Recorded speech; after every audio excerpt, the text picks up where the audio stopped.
Hello, we are Group 31, and today we're going to talk about why the formal and informal institutions of the host country are important in determining the success and failure of cross-border business operations with the support of real-life examples. Before I go to the main contents, I will introduce the formal institutions and informal institutions.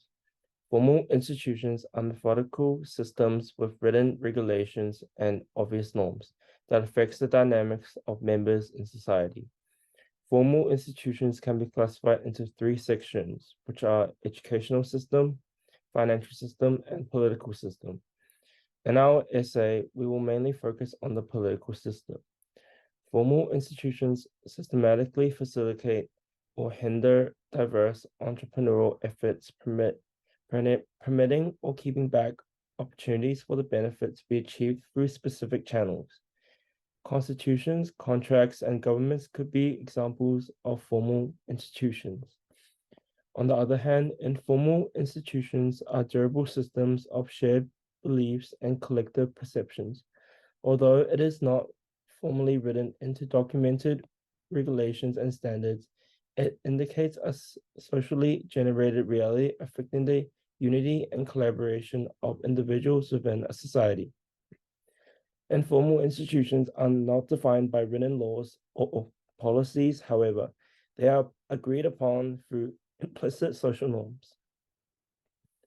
Informal institutions can be categorized as normative institutions and cognitive institutions. Conventions, customs, moral worth, and religious faiths are included in informal institutions. This was the fundamental information about the formal and informal institutions. And from now on, we will illustrate the reasons why the formal and informal institutions of the host country are essential in the success of cross-border operations, including the real examples. Firstly, having an exceptional understanding and adept adaptation to formal and informal institutions enables businesses to navigate and control the regulatory complexities of cross-border operations and other countries' laws and regulations. However, neglecting or not fully understanding these regulatory complexities can lead to major legal problems, which can also often cause failure and/or fines from the governing countries. In this slide, we will focus on the importance of formal institutions and then give an example of what not to do when performing cross-border operations. Formal institutions play a vital role in cross-border operations. They wield major influence over cross-border operations and establish frameworks that govern business conduct. An example of this would be Walmart when they entered the market in Germany in 1997. They tried to be a formal institution. However, after 9 years in 2006, they had to revert and make their way out of the German market because they were failing. The main reason for Walmart's failure in Germany was due to Germany's strict labor laws and a strong emphasis on workers' rights. Walmart failed to recognize their problems, and their response and failure to adapt to these formal institutions caused far-reaching problems for them. One example of this is in 2005, Walmart gave their employees a 33-page code of conduct containing the content stating workers could not go out or enter a love relationship with someone if this could influence the working conditions of the person involved. Because Walmart overlooked this problem written into their guidelines, it played a big part in the downfall in Germany. This combined with the already large presence of grocery markets within Germany, with 10 retail companies covering 55.1% of the market. Walmart also failed to adapt to the culture of Germany, with many people thinking the employees were too friendly and weren't adapting to German culture. This example shows that complying and adapting to appropriate regulations in foreign market proves to be crucial when performing cross-border operations. Secondly, let's have a look at the importance of informal institutions. The presence of informal institutions is considered a strong determinant of economic growth, whereas formal institutions are only successful when embedded in informal constraints. This states that formal laws and regulations must align with and respect the cultural norms, values, and trust networks of the country's society. Informal institutional effectiveness is the extent to which unwritten rules are prominent, important, and necessary for the functioning of a given market.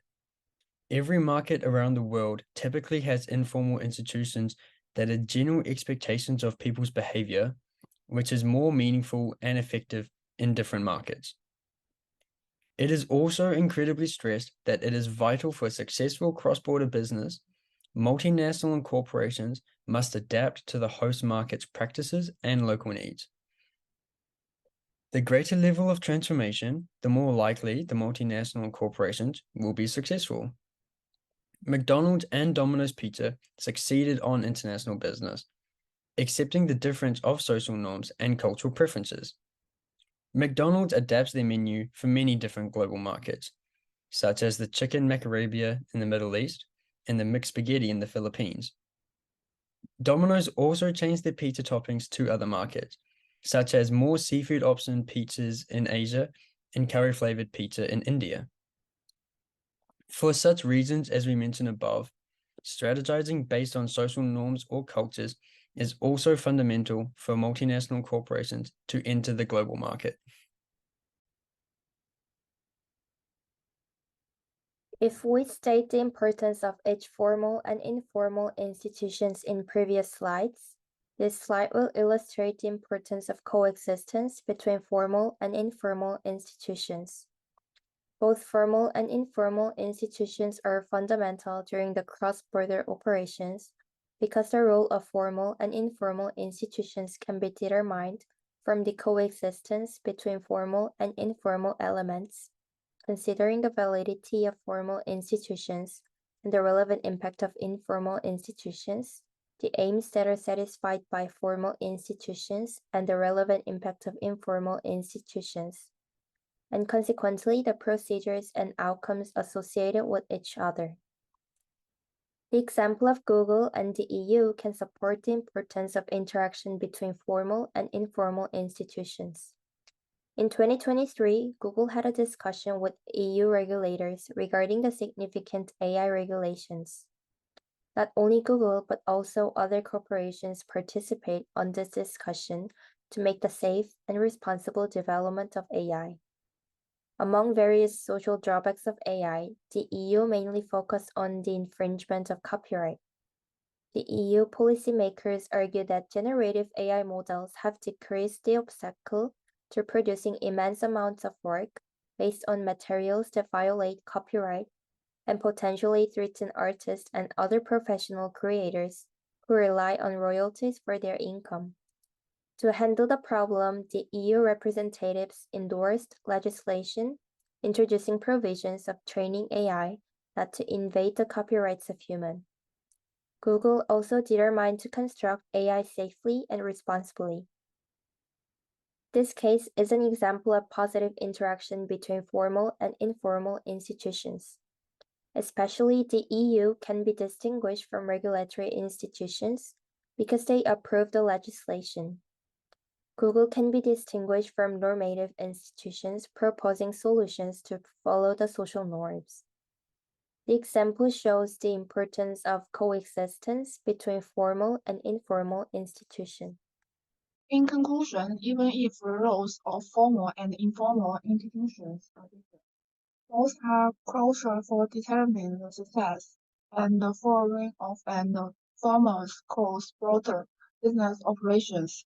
Firstly, as formal institutions, assessing our growth, comprehension, and the skillful adjustment of formal institutions, authorize and temporize to skillful drivers and the manager competence regulation.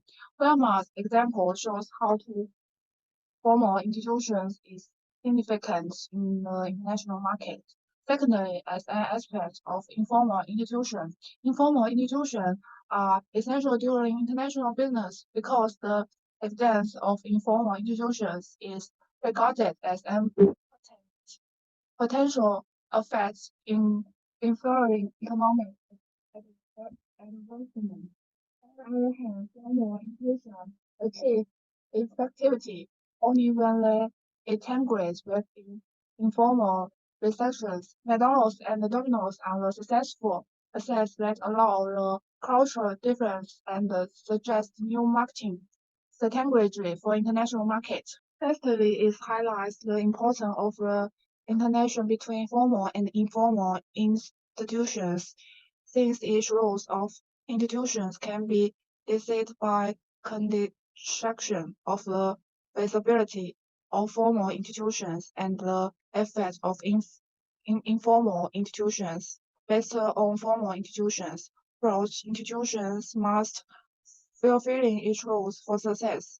In traceability business, the discussion between the UN and Google is the best example. Through the international between the UN and Google, we are looking for the found solution for problem of cognitive AI. Bonds on the last reasons, we highlight each significance of formal and informal institutions. Also the necessities for both institutions to reach a goal in the international business, including the brief example. This is the end of our person, and thank you for listening.